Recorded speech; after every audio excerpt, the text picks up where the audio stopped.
Good morning dear. आज के इस सेशन में हम देखेंगे कॉम्प्लेक्स नंबर एनसीईआरटी एक्सरसाइज 5.2 जिसमें हमारा जिक्र होगा modulus and argument. Argument means theta या एम्पलीट्यूड भी कह सकते हैं। पोलर फॉर्म में कन्वर्ट करने के बाद भी फाइंड आउट हम कर सकते हैं। एम्पलीट्यूड तो पोलर फॉर्म में फाइंड आउट करके ही कर सकते हैं, बट यदि हमें मॉडुलस केवल मॉडुलस निकालना है तो वो हम सीधा भी फाइंड आउट कर सकते हैं। तो हमारा क्वेश्चन नंबर फर्स्ट है कि आपकी कोई कॉम्प्लेक्स नंबर z है -1 -√3 होएगा। तो यहाँ हमें मॉडुलस और आर्ग्यूमेंट या एम्पलीट्यूड क्या है फाइंड आउट करना है। तो देखते हैं, आपकी ये है complex number z equal to -1 -√3। यहाँ अंदाजा हम कॉम्प्लेक्स नंबर को देख करके ही लगा सकते हैं कि आपका रियल पार्ट भी इमेजिनरी नेगेटिव है और इमेजिनरी पार्ट भी नेगेटिव है। दोनों ही पार्ट नेगेटिव हैं। दैट मींस यानी आपका एब्सिसा भी नेगेटिव है, ऑर्डिनेट भी नेगेटिव है। और एब्सिसा और ऑर्डिनेट दोनों नेगेटिव कौन से क्वाड्रेंट में होते हैं? थर्ड क्वाड्रेंट में होते हैं। तो इसका मतलब आपको जो एंगल निकालना है, आर्ग्यूमेंट निकालना है या एम्पलीट्यूड निकालना है, वो कौन से क्वाड्रेंट का होना चाहिए? थर्ड क्वाड्रेंट का होना चाहिए। तो देखते हैं। तो इसके लिए हमें इस सारे को मान लेना होगा। जैसे आपकी कॉम्प्लेक्स नंबर है, अगर केवल मॉडुलस निकालना होता तो हम सीधा फाइंड आउट कर देते, √a² + b², वो आपका मॉडुलस होता है। बट यहाँ आर्ग्यूमेंट भी निकालना है तो वो हमें पोलर फॉर्म में कन्वर्ट करना ही पड़ेगा। तो मान लेते हैं कि जो आपकी z है वो क्या है? r cos theta + iota sin theta. यही देयरफॉर आप लिख सकते हो कि r cos theta + iota sin theta किसके इक्वल होगा? आपका -1 -√3 होगा, इसके इक्वल होगा। हमें हमारी ये कॉम्प्लेक्स नंबर इस कॉम्प्लेक्स नंबर के क्या है? इक्वल है। अगर हमारी कोई भी दो कॉम्प्लेक्स नंबर इक्वल होती है तो हम क्या करते हैं? रियल पार्ट को रियल पार्ट के बराबर लिखते हैं और इमेजिनरी पार्ट को इमेजिनरी पार्ट के बराबर लिखते हैं। तो यहाँ से हम लिख सकते हैं कि r cos थीटा, आपका फर्स्ट कॉम्प्लेक्स नंबर का real part r cos theta, यदि r से मल्टीप्लाई करें तो ये r cos थीटा बनेगा और ये बनेगा r sin थीटा आयोटा, है ना। तो r cos थीटा आपका -1 है एंड r sin थीटा यानी इमेजिनरी पार्ट आपका क्या होगा? -√3 होगा। r क्या है? यहाँ पे आपका मॉडुलस है। r क्या होता है? आपका modulus of the complex number. तो r की वैल्यू निकालनी है और हमें किसकी वैल्यू निकालनी है? थीटा की वैल्यू निकालनी है। तो ऐसा करने के लिए हमने पीछे भी सीखा है, हम दोनों को स्क्वायर करेंगे और क्या करेंगे? ऐड करेंगे। Square and adding, square and adding. Left side का स्क्वायर लेफ्ट साइड में ऐड होगा और राइट साइड का स्क्वायर राइट साइड में ऐड होगा। तो देखते हैं, -1 का स्क्वायर क्या रहेगा? 1 होगा और -√3 का स्क्वायर 3 होगा। r स्क्वायर कॉमन ले लो आप यहाँ पर, तो अंदर बचेगा cos square theta plus sin square theta equal to क्या हो जाएगा? 4। और आपको पता है sine square theta plus cos square theta किसके इक्वल होता है? आपका 1 के इक्वल होता है। तो आप यहाँ पाएंगे r² 4 है और दो r की वैल्यू यदि फाइंड आउट करें, यदि r² 4 है तो r या तो -2 हो सकता है या +2 हो सकता है, क्योंकि -2 का स्क्वायर भी करेंगे तो 4 होगा, +2 का स्क्वायर भी करेंगे तो क्या होगा? 4। तो यहाँ से r स्क्वायर रूट करें तो r पाएंगे आप +-2, बट r जो है वो आपका नेगेटिव नहीं हो सकता, क्योंकि क्या है? मॉडुलस है, डिस्टेंस है ओरिजिन से उस कॉम्प्लेक्स नंबर का, नेगेटिव नहीं हो सकता। तो आप लिख सकते हैं कि r की जो वैल्यू है वो 2 यूनिट होगी। कितने यूनिट होगी? 2 यूनिट। अब थीटा की वैल्यू फाइंड आउट करनी है। अब थीटा आप यहाँ से भी फाइंड आउट कर सकते हैं, यहाँ से भी फाइंड आउट कर सकते हैं, दोनों में से कोई भी एक रिजल्ट लेके फाइंड आउट कर सकते हैं। बट हमें ये पता होना चाहिए, जैसे आप यहाँ से भी हमें ये पता चल सकता है कि कौन से क्वाड्रेंट में होगा। जैसे r की वैल्यू आप 2 रखें तो cos थीटा की वैल्यू यदि आप देखें तो cos थीटा की वैल्यू क्या होगी? अगर यहाँ 2 रखते हैं तो -1/2 होगी एंड sin थीटा की वैल्यू क्या होगी? यदि यहाँ आप 2 रखते हैं तो -√3/2 होगी। 2 को आप उधर लेके जाएंगे तो यानी इसका मतलब कोस भी नेगेटिव है, साइन भी नेगेटिव हो। ऐसा कौन से क्वाड्रेंट में होता है? थर्ड क्वाड्रेंट में ही होता है। तो यहाँ से भी आइडिया लगा सकते हैं। अब आइडिया यहाँ से हमें लग चुका है कि हमारा जो एंगल है, आर्ग्यूमेंट है, एम्पलीट्यूड है, वो थर्ड क्वाड्रेंट का आपको फाइंड आउट करना है। तो इस रिजल्ट से भी कर सकते हैं हम, इस रिजल्ट से भी कर सकते हैं। तो देखते हैं, यहाँ से करते हैं। Cos theta equal to minus 1/2 को कोस में क्या लिख सकते हैं आप? कोस 60 लिख सकते हैं। कोस 60 की वैल्यू 1/2 होती है, तो -1/2 होगा। अब माइनस कोस 60 को हमें कौन से क्वाड्रेंट में कन्वर्ट करना है? थर्ड क्वाड्रेंट में कन्वर्ट करना है। तो आप इसको क्या लिख सकते हैं? ऐसा लिख सकते हैं, cos theta equal to minus cos 60, ये है ना, तो आप ऐसा लिख सकते हैं, cos theta equal to cos pi plus पाई/3। 180 प्लस 60, 180 प्लस 60 या पाई प्लस पाई/3 आपका थर्ड क्वाड्रेंट है। 180 में कोई भी एक्यूट एंगल यदि हम ऐड करते हैं तो थर्ड क्वाड्रेंट होगा, और थर्ड क्वाड्रेंट में कोस नेगेटिव होता है। और ये अलाइड एंगल कौन सा है आपका? एक्स एक्सिस वाला अलाइड एंगल है। और एक्स एक्सिस वाला कोई भी अलाइड एंगल है, वहां आपके ट्रिग्नोमेट्रिक फंक्शन चेंज नहीं होते। साइन साइन में रहता है, कोस कोस में रहता है। तो आप ऐसा कह सकते हैं। तो इसकी वैल्यू जो है यही होगी, यानी चेंज नहीं होगा। कोस थीटा थीटा क्या आपका पाई/3, और क्वाड्रेंट कौन सा है? थर्ड। थर्ड में कोस नेगेटिव, तो माइनस कोस 60 ही इसकी वैल्यू होगी ना। तो आप कोस से कोस कैंसिल कर सकते हैं और थीटा पाएंगे 3, एलसीएम ले लें आप, तो 3 पाई प्लस पाई 4 पाई/3 पाएंगे। यानी आपका थीटा क्या हो जाएगा? 4 पाई/3। तो आप कह सकते हैं कि आपका जो मॉडुलस है, मॉडुलस क्या है? मॉडुलस 2 यूनिट है। और फिर आपको क्या निकालना था? आर्ग्यूमेंट्स। आर्ग्यूमेंट्स है आपका, तो 4 पाई/3, 4 पाई/3, यही हम दोनों चीजें हमें फाइंड आउट करनी थी। और वो सिर्फ और सिर्फ लास्ट में एक स्टेप है कि हम ये देखना है कौन से क्वाड्रेंट में है, उसी क्वाड्रेंट का रिजल्ट हमें फाइंड आउट करना पड़ेगा। तो हमारा क्वेश्चन नंबर फर्स्ट का फर्स्ट पार्ट था। सेकंड पार्ट देखते हैं क्या रहेगा। नेक्स्ट क्वेश्चन है हमारा सेकंड। सेकंड क्या कहता है कि हम z, कोई भी ये कॉम्प्लेक्स नंबर है आपकी, इसको z मान लेते हैं, -√3 प्लस आयोटा है। यानी रियल पार्ट आपका -√3 है, इमेजिनरी पार्ट 1 है। यानी रियल पार्ट नेगेटिव है, इमेजिनरी पार्ट पॉजिटिव है, यानी एब्सिसा नेगेटिव है। और y कोऑर्डिनेट यानी ऑर्डिनेट पॉजिटिव है, सेकंड क्वाड्रेंट में होंगे। आपके कौन से क्वाड्रेंट में होंगे? सेकंड। तो एंगल भी आपका सेकंड क्वाड्रेंट में बनेगा ना। तो आपका एंगल कौन से क्वाड्रेंट का फाइंड आउट करना है हमें? सेकंड क्वाड्रेंट का।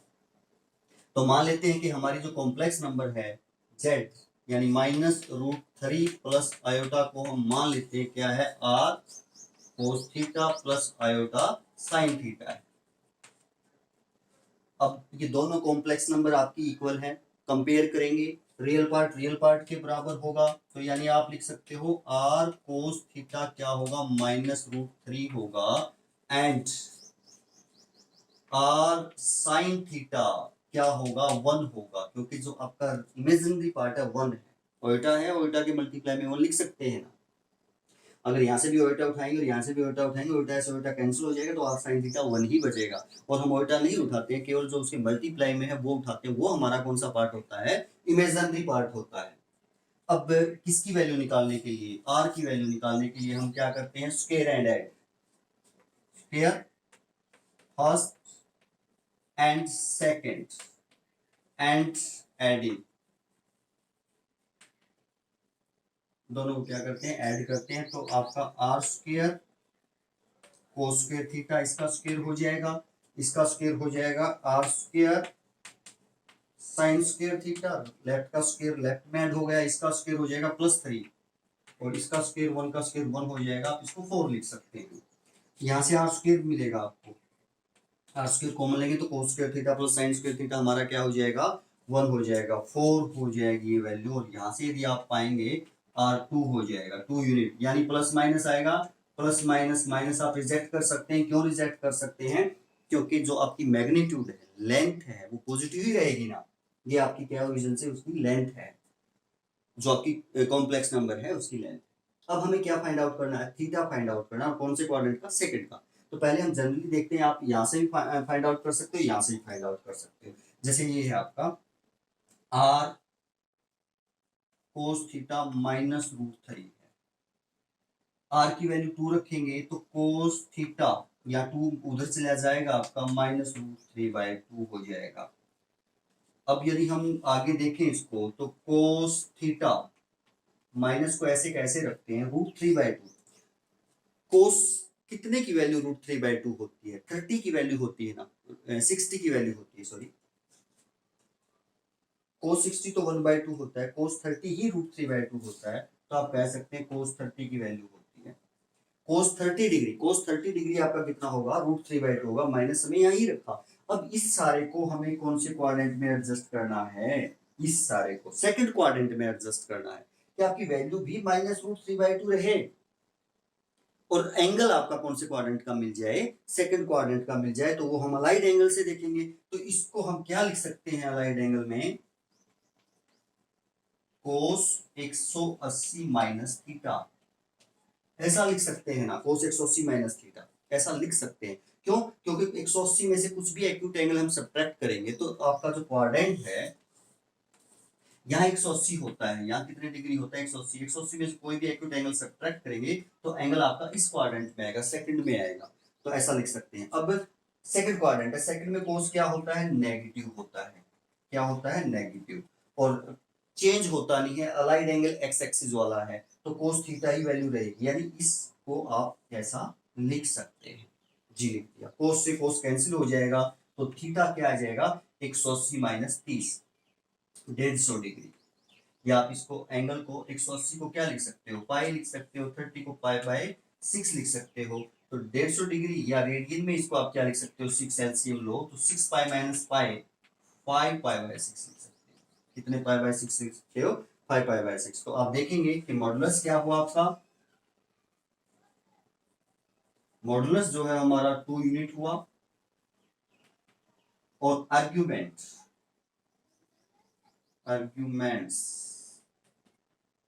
5 पाई/6 हुआ, कितने रेडियन, या डिग्री में क्या कह सकते हो आप, 150 डिग्री, ये आपका आर्ग्यूमेंट जो है एंगल हुआ, यही हमें फाइंड आउट करना था। तो इस प्रकार हमारा फर्स्ट क्वेश्चन कंप्लीट होता है। नेक्स्ट क्वेश्चन पे चलते हैं कि नेक्स्ट क्वेश्चन क्या है, देखते हैं क्या रहेगा।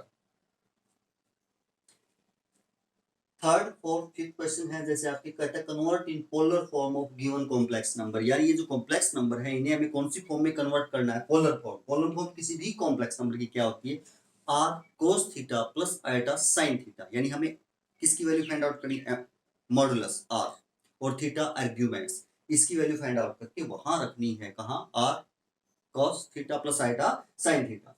तो आपका क्वेश्चन नंबर थर्ड क्या है, 1 माइनस आयोटा है, हम मान लेते हैं कि ये r cos theta plus iota sine theta है, इसी फॉर्म में कन्वर्ट करना है, ये ही हमारी किसी कॉम्प्लेक्स नंबर की क्या होती है, पोलर फॉर्म होती है, आर की वैल्यू और थीटा की वैल्यू निकाल के यहाँ रखनी होती है, तो हमारी कौन सी फॉर्म आ जाएगी, पोलर फॉर्म आ जाएगी।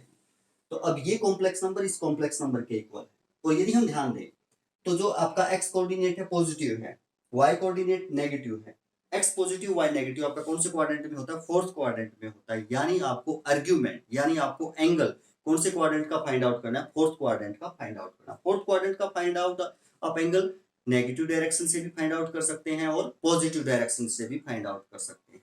देखेंगे जैसे कि हमारा फर्स्ट क्वेश्चन था वहां भी ऐसा है कि आप उस एंगल को, फर्स्ट क्वेश्चन का जो क्वेश्चन है उसमें आपका एंगल कितने डिग्री रेडियन में आया था हमारा, 3 पाई/4 था शायद, इतना उसको हम कौन से भी 3 पाई, देखते हैं कौन सा था, कितना था, पहले ये देख लेते हैं, कंपेयर करें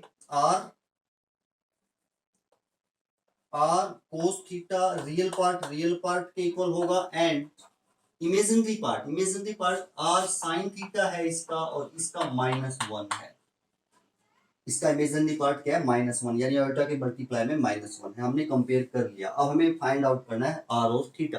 देखिएगा स्क्वायर एंड ऐड करेंगे, क्या करेंगे, स्क्वायर एंड ऐड, किसके लिए, आर की वैल्यू के लिए, तो क्या हो जाएगा, r square cos square theta plus r square sine square theta, left side के दोनों के स्क्वायर करके ऐड कर दिए, राइट साइड का यहाँ उनका स्क्वायर 1 ही रहेगा, प्लस माइनस वन का स्क्वायर भी 1 होगा, तो आपको मिलेगा आर स्क्वायर इक्वल टू 2 हो जाएगा, और आर इक्वल टू क्या हो जाएगा, plus minus root 2, but minus आप नहीं ले सकते। क्यों नहीं ले सकते? क्योंकि लेंथ है किसकी, मॉडुलस आपकी लेंथ होता है कॉम्प्लेक्स नंबर की ओरिजिन से, तो आप पॉजिटिव लेंगे। तो रूट 2 हमें आर की वैल्यू मिल चुकी है। अब हमें थीटा की वैल्यू निकालनी है। अब थीटा आप यहां से भी फाइंड आउट कर सकते हैं, यहां से भी फाइंड आउट कर सकते हैं। ये हमें पता ही चल चुका है कि आपका फोर्थ क्वाड्रेंट का एंगल होगा। अब देखें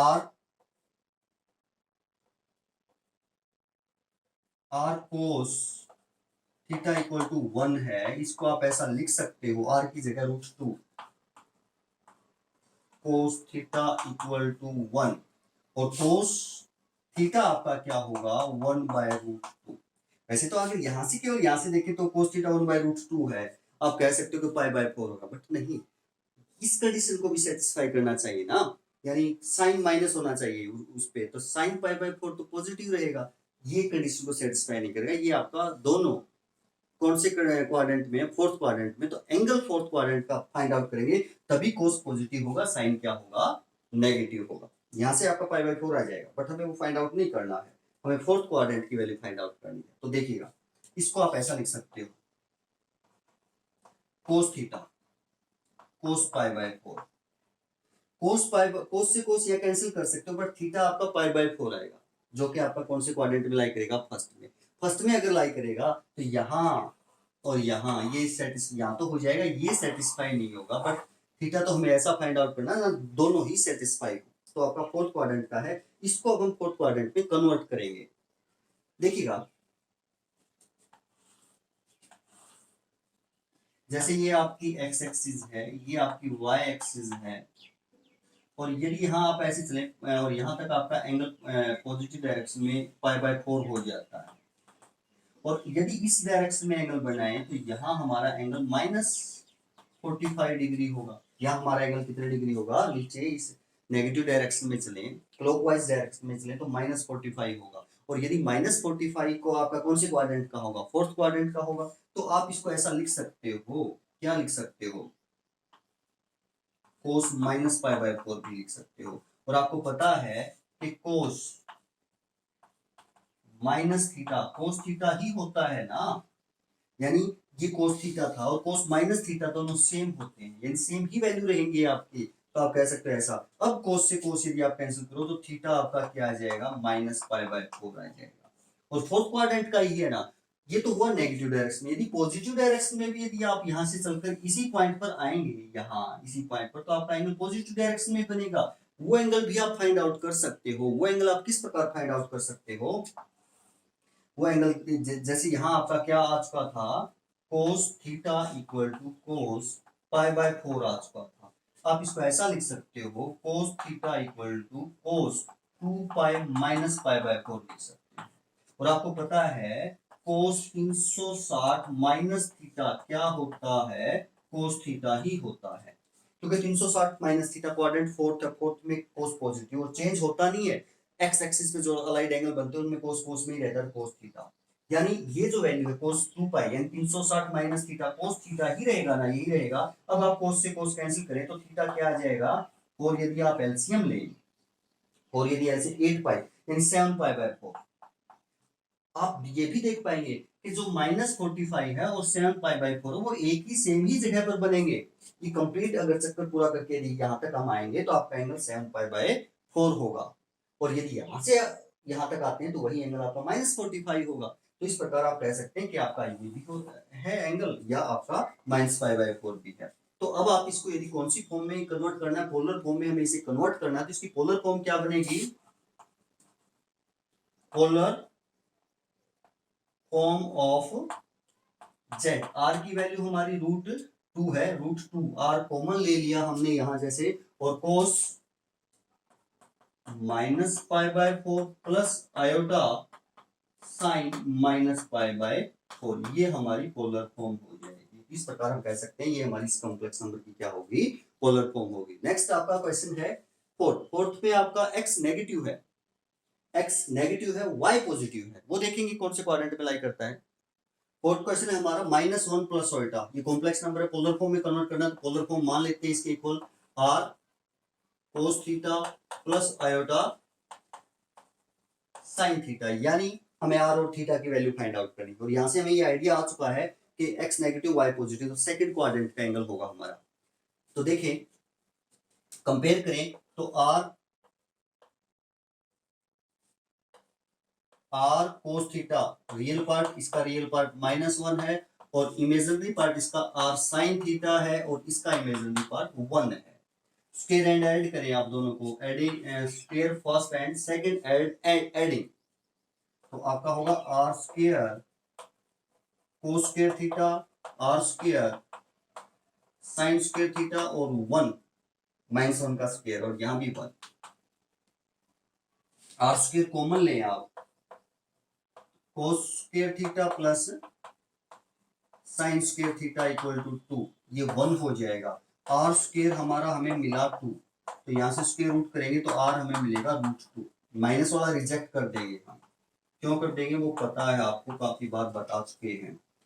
तो आर आपका क्या होगा, √2 होगा। अब यहां से भी हम डिसाइड कर सकते हैं कि एंगल कौन से क्वाड्रेंट का होगा। देखिएगा, आर की वैल्यू √2 यदि यहां लिखेंगे तो कोस नेगेटिव होगा, आर की वैल्यू यहां रखेंगे तो साइन पॉजिटिव होगा।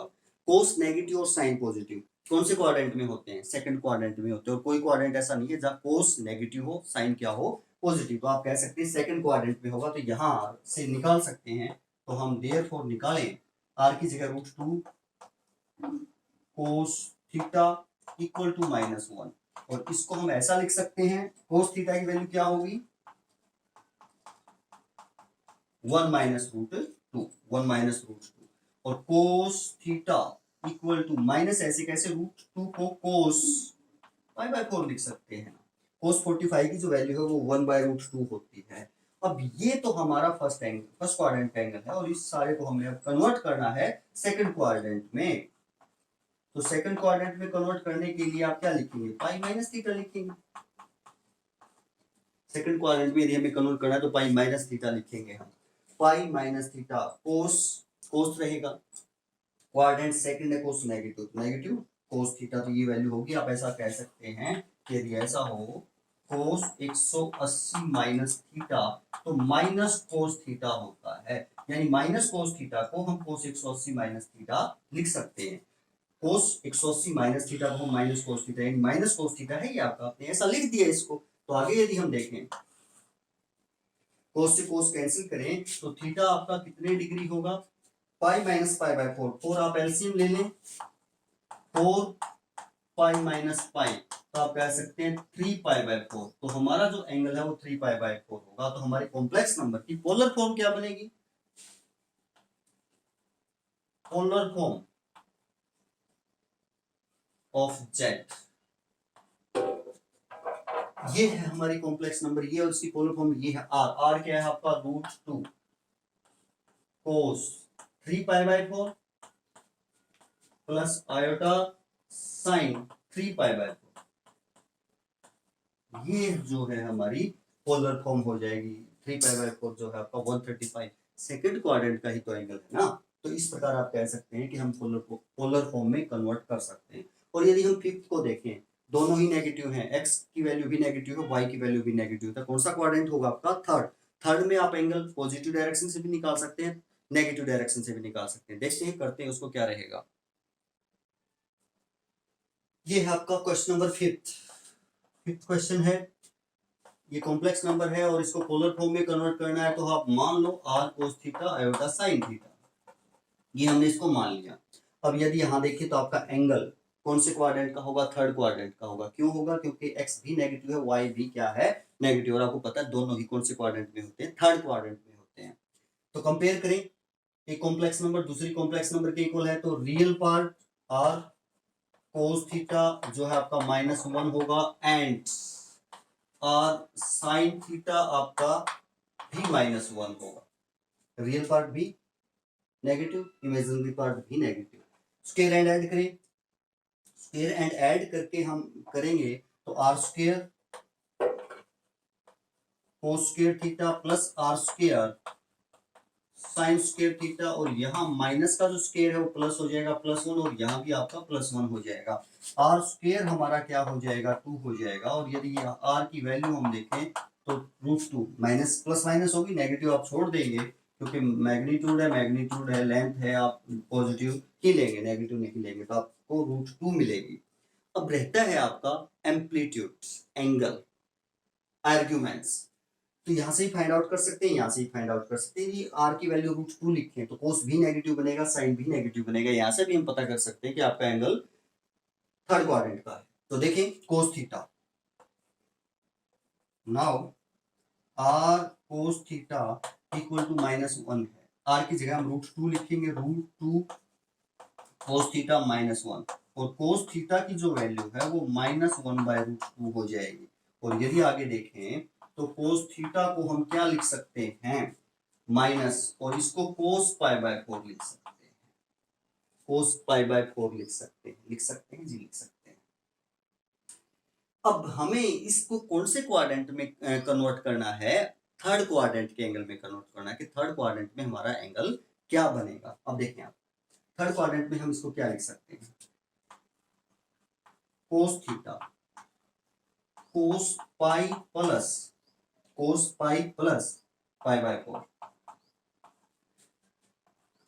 कोस पाई प्लस थीटा क्या होता है आपका, माइनस कोस थीटा होता है। अलाइड एंगल आपका एक्स एक्सिस वाला है, कोस चेंज होगा नहीं। क्वाड्रेंट आपका कौन सा है, थर्ड है, थर्ड में कोस नेगेटिव होता है तो इसकी वैल्यू कोस माइनस कोस थीटा हो जाएगी। माइनस कोस थीटा ही था तो हम माइनस कोस थीटा को थर्ड क्वाड्रेंट में ऐसा लिख सकते हैं जी, कोस थीटा, और ये क्या बनेगा कोस, और यदि आप एलसीएम ले लें तो 5π/4 बनेगा, और यदि एलसीएम ले लें तो कोस से कोस कैंसिल करें तो 5π/4 आपका एंगल बनेगा। अगर अब आप देखिए कि आपका एंगल ये कहाँ है, कहाँ लाई करेगा, जैसे कितने डिग्री है, अगर हम कितनी मल्टीप्लाई करें 45 की और 5 की, तो ये 45 है ना, 25 2 5 20 2 225 डिग्री बनेगा। यानी मान लिया कि 225 डिग्री ये है, यहाँ आकर के हमारा जो एंगल है, यहाँ हमारी कॉम्प्लेक्स नंबर है और ये आपका एंगल बन जाता है। अगर यहां से हम आए तब ये कितने डिग्री बनेगा, ये तो पॉजिटिव डायरेक्शन में आए तब बना, अगर यहां से आए, अगर ये 225 है, यहां से 225 है तो कंप्लीट तो 360 होना है ना, 360 में से 225 घटाएं हम, 360 में से 225 घटाएं तो कितना बचेगा आपका, 10 में से 5 आप करोगे 5, और यहाँ 5 5 में से 3 1, 135। यदि इधर से आएंगे तो -135, डायरेक्शन अगर ये हो जाएगी तो माइनस का हो जाएगा ना, यानी यही एंगल आप 225 भी लिख सकते हो, यानी 5π/4 भी लिख सकते हो, और इसी को आप -3π/4 भी लिख सकते हो। इसी एंगल को क्या भी लिख सकते हो, यदि इस डायरेक्शन से आओगे तो आप -135 मीन्स -3π/4 आप इसको ऐसा लिख सकते हो। ऐसा ही हमारा फर्स्ट क्वेश्चन के लिए था, वहां भी आपका जो क्वेश्चन है दोनों ही नेगेटिव थे, एब्सिसा भी नेगेटिव थी और कौन भी नेगेटिव था, ऑर्डिनेट भी नेगेटिव था, और वहां हमने एंगल पॉजिटिव डायरेक्शन वाला निकाला था, वहां आप एंगल नेगेटिव डायरेक्शन वाला भी निकाल सकते हैं। जो आपका पॉजिटिव डायरेक्शन वाला एंगल है उसको 360 में से यदि आप सब्ट्रैक्ट कर दो, जो एंगल बचेगा उसका नेगेशन ले लेंगे हम, उतना ही आपका क्या होगा, वो एंगल नेगेटिव डायरेक्शन में बनेगा। तो इस प्रकार आप कह सकते हो। तो इसकी पोलर फॉर्म क्या बनेगी, यदि आप इसकी पोलर फॉर्म देखें,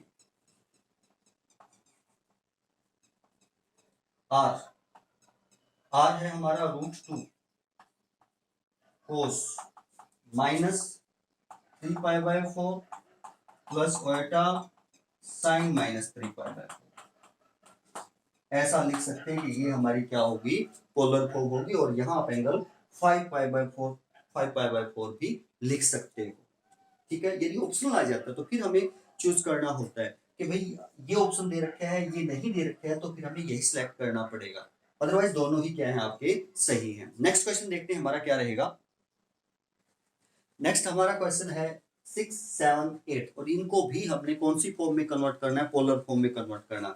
जो 6 क्वेश्चन है प्योरली रियल कॉम्प्लेक्स नंबर यानी -3 है, इमेजिनरी पार्ट को 0 एटा लिख सकते हैं। जैसे हम इसको ऐसा लिख सकते हैं कि आपका जो क्वेश्चन नंबर 6 है -3 + 0 एटा, इस कॉम्प्लेक्स नंबर को लिख सकते हैं। और यदि हमें इसको पोलर फॉर्म में कन्वर्ट करना है तो इसको हम मान लेंगे r cos theta plus iota sine theta. अब हमें ये बताना है कि अगर ये -3 है तो आपका मॉडुलस क्या होगा और आर्ग्यूमेंट क्या होगा। वैसे भी यदि आप देखें जो -3 है किसकी वैल्यू -3 है, रियल नंबर की वैल्यू -3 है। तो जैसे 1 2 3 ये -3 है, ये आपकी कॉम्प्लेक्स नंबर है -3 + 0 आयोटा यहाँ इस पॉइंट पर। तो आपका एंगल कितने डिग्री है, पाई। यहाँ से पॉजिटिव डायरेक्शन एक्स एक्सिस से ये एंगल कितने डिग्री बनाया है इसने एक्स एक्सिस के साथ, पाई का। तो वैसे भी हम अंदाजा लगा सकते हैं। और कितने यूनिट डिस्टेंस पर है, 3 यूनिट डिस्टेंस पर है। कितने यूनिट डिस्टेंस पर है, 3 यूनिट के डिस्टेंस पर है। और यदि इस तरह से हम इसको फाइंड आउट करें तो देखिए क्या रहेगा। अब हमने इस कॉम्प्लेक्स नंबर को पोलर फॉर्म में इस प्रकार मान लिया, कंपेयर करें रियल और इमेजिनरी पार्ट को, तो हमारा real part r cos theta -3 होगा एंड हमारा imaginary part r sin theta आपका क्या होगा, 0 होगा। इसका imaginary part r sin theta और इसका इमेजिनरी पार्ट 0 है। स्क्वायर एंड ऐड करें, हम स्क्वायर एंड ऐड करेंगे तो क्या रहेगा, r square cos square theta. Square and add किसके लिए करते हैं हम, r की वैल्यू निकालने के लिए। r हमारा क्या होता है, मॉडुलस होता है। r square sin square theta equal to 9 हो जाएगा। -3 का स्क्वायर 9, 0 का स्क्वायर 0, प्लस 0 करेंगे तो यही। तो r स्क्वायर आपका 9 है, तो r क्या हो जाएगा, +-3 हो जाएगा। बट माइनस को हम रिजेक्ट कर देंगे, 3 लिखेंगे। 3 यूनिट जो है हमारा r की वैल्यू आ चुकी है, ये डिस्टेंस जो है वो 3 यूनिट होगा। अब एंगल निकालेंगे कि मॉडुलस तो निकाल दिया हमने, अब हम फाइंड आउट करेंगे आर्ग्यूमेंट। तो देखें, आप यहां से भी फाइंड आउट कर सकते हैं, आप यहां से भी फाइंड आउट कर सकते हैं। हम यहां रखते हैं जैसे दोनों वैल्यू, और ये तो आपको पता ही है कि -3 ही है, ये एक्स एक्सिस के ऊपर होगा, रियल पार्ट है। तो ये आपका नंबर कहाँ होगा, एक्स एक्सिस के ऊपर। एक्स एक्सिस के ऊपर या तो एंगल 0 हो सकता है, ये एंगल पाई हो सकता है। अगर इधर होती आपकी यानी 3 होता तो हमारा एंगल 0 होता। 3 होता तो आपका एक्स एक्सिस के बिल्कुल ऊपर होता, तो एंगल क्या होता, 0 होता। अब ये यहाँ ऐसे बिल्कुल इसकी अपोजिट डायरेक्शन में आ चुका, तो एंगल आपका क्या हो जाएगा, पाई। और देखिए यहाँ से भी आपका पाई ही आएगा। देखें, r cos थीटा -3, r की वैल्यू 3 रखेंगे, 3 cos थीटा इक्वल टू -3 और cos थीटा इक्वल टू -1 आ जाएगा। यानी cos थीटा की वैल्यू क्या होनी चाहिए, -1 होनी चाहिए। अब ऐसी वैल्यू फाइंड आउट करेंगे। अब cos की -1 और sin की भी देखिए, sin 0 होना चाहिए। यहां 3 रखे तो sin थीटा 0 होना चाहिए। अब जहां sin थीटा 0 हो, cos थीटा -1 हो, वो वैल्यू फाइंड आउट करनी है। और आपको पता है sin 0 कहां होता है, sin 0 0 पर होता है, पाई पर होता है, 2 पाई पर होता है, 3 पाई पर होता है, इस प्रकार ही 0 होता है ना। cos -1 कहां होता है, देखो cos 0 पर 1 होता है। cos 0 पर क्या होता है, 1 होता है, तो नहीं हो सकता। इसका मतलब पाई पर होगा। पाई पर sin की वैल्यू 0 भी होती है और cos की वैल्यू -1 भी होती है। तो आप इसको ऐसा लिख सकते हैं, cos थीटा cos पाई लिख सकते हैं। cos theta equal to cos pi, क्योंकि cos पाई की वैल्यू क्या होती है, -1 होती है। ये प्रिंसिपल वैल्यूज हैं, हमें पता है 0 से 2 पाई तक की जो प्रिंसिपल वैल्यू है, हमें उनका सभी का पता है कि किसकी क्या वैल्यू होती है। तो यहाँ पर थीटा cos से cos कट जाएगा, तो थीटा आपका क्या आ जाएगा, पाई आ जाएगा। पाई ऐसा एंगल होना चाहिए जो इसको भी सेटिस्फाई करे और इसको भी सेटिस्फाई करे। अगर आप 0 लेते हैं, 0 इसको तो सेटिस्फाई करेगा बट इसको सेटिस्फाई नहीं करेगा, इसको सेटिस्फाई नहीं करेगा। हाँ, पाई दोनों को सेटिस्फाई करेगा। इससे ये भी इक्वल हो जाएगा और ये भी क्या हो जाएगा, इक्वल हो जाएगा। नेक्स्ट यदि हम देखें, ये √3 प्लस आयोटा, और पोलर फॉर्म में यदि इसको हमने कन्वर्ट करना है तो मान लिया r cos theta plus r iota sin theta. Compare करें हम रियल एंड इमेजिनरी पार्ट को, तो r cos थीटा आपका √3 होगा और r sin थीटा आपका 1 होगा। रियल पार्ट को रियल पार्ट के इक्वल रख दिया और इमेजिनरी पार्ट को हमने इमेजिनरी पार्ट के इक्वल रख दिया। और यहाँ से यदि r स्क्वायर एंड ऐड करें तो 3 + 1 4 हो जाएगा। और यदि r देखें तो आप 2 यूनिट कह पाएंगे कि आपका कितने यूनिट होगा, 2 यूनिट होगा जी। अब आपको थीटा चाहिए, थीटा ऐसा चाहिए कि दोनों ही पॉजिटिव है, फर्स्ट क्वाड्रेंट का चाहिए। ये भी पॉजिटिव है, ये भी पॉजिटिव है, या आप कह सकते हैं cos भी पॉजिटिव है, sin भी पॉजिटिव रहेगा, फर्स्ट क्वाड्रेंट में ही रहेगा। तो देखते हैं cos थीटा √3/2 हो जाएगा। यदि आप यहाँ 2 रखें r की जगह और इधर लेके जाए √3/2, तो हमें थीटा की ऐसी वैल्यू चाहिए जहाँ कोस की वैल्यू √3/2 हो। तो हमें पता है cos theta equal to cos π/6। cos 30 की वैल्यू होती है ना, cos 30 की वैल्यू √3π/2 होती है, तो cos से cos कैंसिल हो जाएगा और थीटा आपका क्या आ जाएगा, π/6 आ जाएगा। थीटा हमारा π/6 आ जाएगा। और यहाँ अगर हम r की और थीटा की वैल्यू रख दें तो हमारी कौन सी फॉर्म बन जाएगी, पोलर फॉर्म बन जाएगी। और यदि हम क्वेश्चन नंबर 8 देखें तो 8 आपका कॉम्प्लेक्स नंबर आयोटा है, आयोटा को 0 प्लस आयोटा लिख सकते हैं ना। और यदि कंपेयर करें r cos theta plus iota sine theta से, तो हमें r और थीटा की वैल्यू जो है क्या करनी होगी, फाइंड आउट करनी होगी। वैसे भी यदि आप देखें इस कॉम्प्लेक्स नंबर को आप 0 प्लस आयोटा लिख सकते हो, तो आप कह सकते हो कि रियल पार्ट 0 है और इमेजिनरी पार्ट क्या है, 1। ये आपकी कॉम्प्लेक्स नंबर है। तो ये कहाँ होगी, मान लिया कि ये डिस्टेंस 1 है, तो यहाँ x तो 0 होगा, y क्या होगा, 1 होगा। और यदि ये देखें तो ये कॉम्प्लेक्स नंबर का डिस्टेंस 1 ही रहेगा ना ओरिजिन से, तो आपका मॉडुलस 1। और यदि देखें एक्स एक्सिस के साथ कितने डिग्री का एंगल बनाती है पॉजिटिव एक्स π/2 का, तो आपका एंगल π/2 आएगा। तो देखें ऐसा आता है या नहीं आता है। तो यहां से कंपेयर करें तो r cos थीटा की वैल्यू क्या होगी, 0, एंड r sin थीटा की वैल्यू क्या होगी, 1 होगी। स्क्वायर एंड ऐड करें तो r स्क्वायर इसके इक्वल होगा 0 का स्क्वायर 0 और 1 का स्क्वायर 1। आप 1 ही पाएंगे तो r कह सकते हो 1 होगा। और 1 यूनिट ही डिस्टेंस है ना इस पॉइंट का ओरिजिन से, यही हमारी कॉम्प्लेक्स नंबर है। 0 प्लस 1 को आप क्या लिख सकते हो, 0 प्लस आयोटा कॉम्प्लेक्स नंबर लिख सकते हैं ना हम जी। तो r हमारा 1 आ चुका है। अब देखें थीटा कैसे फाइंड आउट करेंगे, हमने क्या माना है, r आपका क्या है, यहाँ r cos थीटा 0 होगा। कंपेयर करें तो r cos थीटा आपका क्या है, 0। रियल पार्ट के बराबर होगा और इमेजिनरी पार्ट यहाँ से रियल पार्ट के बराबर और इमेजिनरी पार्ट के बराबर r sin थीटा आपका 1 होगा। और यदि r की वैल्यू 1 रखें तो cos थीटा 0 और sin थीटा 1। यानी हमें अब थीटा ऐसा चाहिए जहां cos की वैल्यू 0 हो, sin की वैल्यू 1 हो। साइन 90 क्या होता है, 1 होता है, और cos 90 क्या होता है, 0 होता है। तो आप इन दोनों से कंक्लूजन निकाल सकते हो, निर्णय निकाल सकते हो, इस नतीजे पर पहुंच सकते हो कि थीटा आपका क्या रहेगा, π/2 रहेगा। थीटा आपका क्या रहेगा, π/2। और यदि आपका थीटा π/2 है तो पोलर फॉर्म इस कॉम्प्लेक्स नंबर की क्या बनेगी, जो हमने मानी है r 1 है, 1 को 1 ही रहने दें। तो cos π/2 प्लस आयोटा sin π/2, ये कह सकते हैं इस कॉम्प्लेक्स नंबर की क्या होगी, पोलर फॉर्म होगी। तो इस प्रकार हम किसी भी कॉम्प्लेक्स नंबर को उसके पोलर फॉर्म में कन्वर्ट कर सकते हैं। यहाँ हमारे सभी क्वेश्चन सिंपल थे, यानी अगर कोई अपॉन में आ जाता है कॉम्प्लेक्स नंबर के, तो कॉम्प्लेक्स नंबर को पोलर फॉर्म में कन्वर्ट करने से पहले हमें उसको a प्लस बी ओटा की फॉर्म में कन्वर्ट करना पड़ेगा, a प्लस बी ओटा, फिर उसको हमें इसके बराबर मानना पड़ेगा। ए प्लस बी ओटा के बराबर, ये ए प्लस बी ओटा तभी मानेंगे इसको जब ये आपकी जो कॉम्प्लेक्स नंबर है, कार्टेशियन कॉम्प्लेक्स नंबर है, ये किस फॉर्म में हो, ए प्लस बी ओटा की फॉर्म में होनी चाहिए, तभी आप इसको इसके बराबर मान सकते हो। क्योंकि रियल पार्ट को रियल पार्ट से कंपेयर करना होता है और इमेजिनरी पार्ट को इमेजिनरी पार्ट से हमें क्या करना होता है, कंपेयर करना होता है। तो इस बात का भी आप क्या रखेंगे, ध्यान रखेंगे। तो आशा है ये एक्सरसाइज आप लोगों को समझ में आई होगी अच्छे से।